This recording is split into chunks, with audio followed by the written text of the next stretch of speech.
Hey Isram. I don't know how to enunciate your name correctly, and I'm sorry if I butchered that. But here's the video I promised you. It seems like a lot of times when you've got someone who's starting out painting, everybody has an opinion, and everybody talks about what they think is best. And the reality to it is what is best is what works for you. So what I'm going to give you is just that. It's just my opinion. Um, there's a lot of like when you're starting off and you don't have a lot of supplies, there's some really basic things I recommend having. For example, a decent hobby knife is a must. This guy's obviously dull and I need to replace his blade, but you can see that I've got a couple others back there. You can go crazy with tools and hobby tools and stuff like that, but you really don't need to. Um, all you need is really a good hobby knife. You need some good brushes. And when it comes to brushes, a lot of people have, again, a lot of opinions there. A lot of people recommend the Winsor Newton Series 7s. Those are wonderful. But the problem with the Winsor Newton Series 7s are that you can no longer import sable fox hair into the U.S. Thank you to the Environmental Protection Agency. So as a result, what happens is now that we can't import that, we have to kind of look at what else is good. So um, I use these. These are Blick Master Strokes. And these are not, while they're not in reds, while they're not in Kolinsky, they're not Kolinsky brushes, they are red sable brushes. So they are the runner up to being the best brushes on the market in terms of material. And it really doesn't matter. When you're starting off, quite frankly, I recommend these little guys. A lot of these brushes came from like Walmart. Like this is a Citadel, this is a Games Workshop brush. See if I can get that in the frame for you. Like this is just a Games Workshop brush. I've had this brush for years. As long as you take care of them, they'll be fine. So don't worry about it. Go get some cheap nylon Taklon brushes like these that you find in your craft store and use them.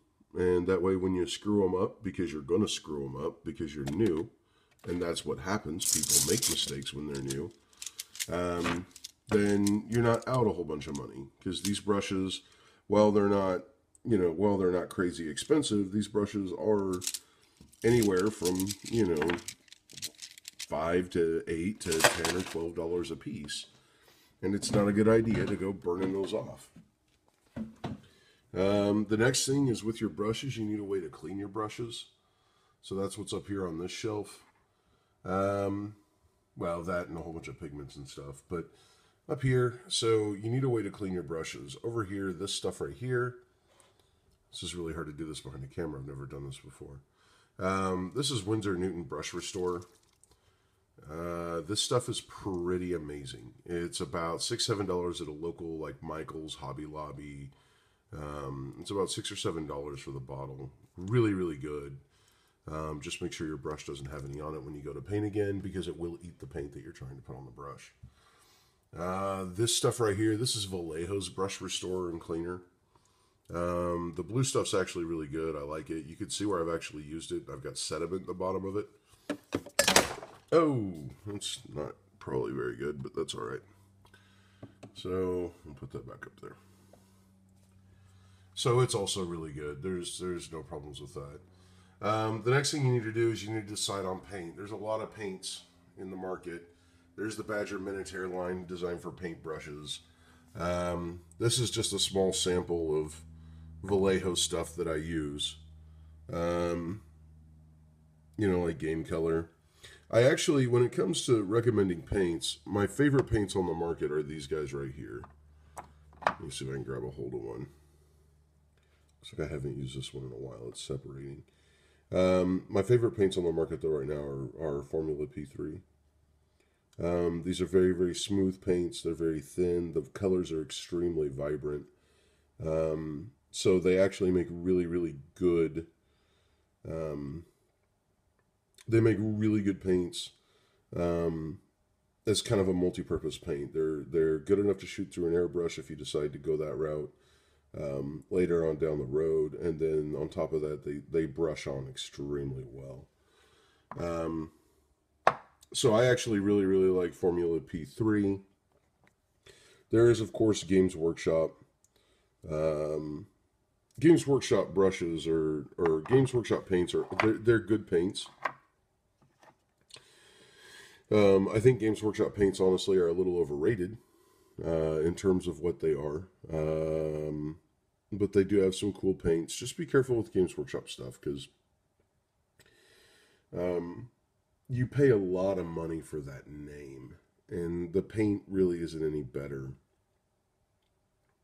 In fact, actually, a lot of times you just get less of it and you pay more for it. So while you can find it easier, it doesn't necessarily mean it's better.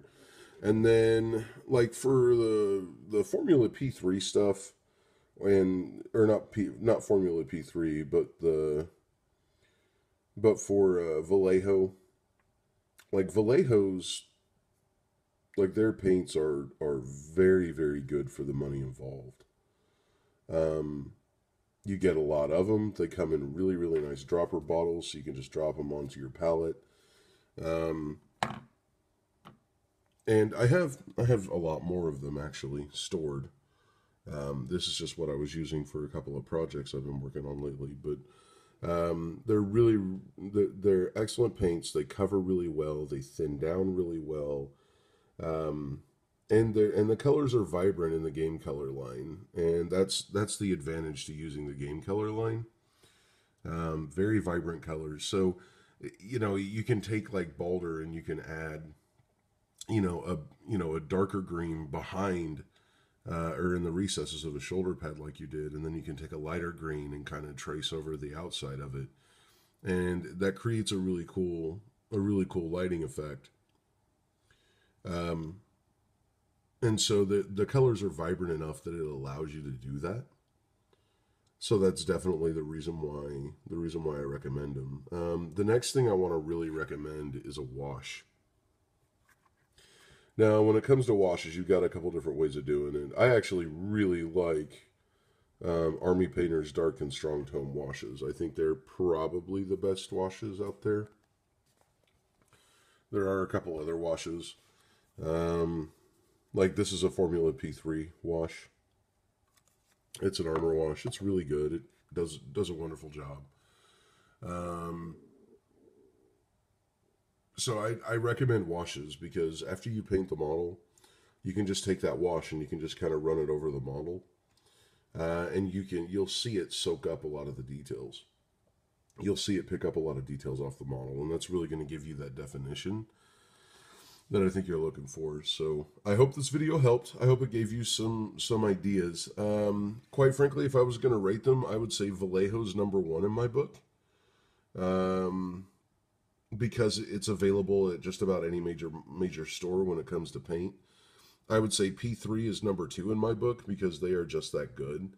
I like P3 paints more than I like Vallejo, but you can't find them anywhere. Like a lot of times you'll end up ordering them online. So if you need black because you're out of black and you need to finish a model, you're not going to go to your local Michael's or your local game store and pick them up. That's just not going to happen. In terms of, let's see, in terms of brushes, you could spend a lot of money on brushes. I haven't. I know people that have 10 or 15 times these amount of brushes, and they're all like $20 a piece. I mean, you could spend a ton of money on brushes if you want to. That's up to you. It's not necessary. You don't have to. It's an added expense. When you're starting off, you want to get some brushes though, but you do want to get some fine brushes. So make sure you get small, medium, and large brushes. So you'll notice that they come in sizes like 10/0, 0/10, 000. That's a triple aught and 10-aught brush. You want to get at least one really small brush like that, but just look at the tip and see what looks like a fine tip. That numbering system they use to gauge the brush width breaks down, like it's not accurate at all. So if something says it's a number one brush, but it has a really fine tip, then it's probably okay. For example, this Blick Master Stroke is a Blick number 8 brush. But if you look at the tip on that brush, I every bit promise you, there we go, now you can see it. I every bit promise you, if you wanted to, you could paint fine detail lines with that brush. So pay attention to the tip on the brush to make sure that you get the detail lines that you want. When you get a little bit more brought into it, or when you get a little bit more into painting, pay attention to the tip on the brush. Don't pay attention to what people say about. Don't pay attention to what people say about you got to have this size of brush or this size of brush, because frankly, the sizing system is a good general guideline, but it's not accurate at all. And that's it. That's it. If you want more videos, let me know, and I can give me a question, and I can give you a thought process on it. If you don't, then don't say anything, and I'll see you guys on the flip side.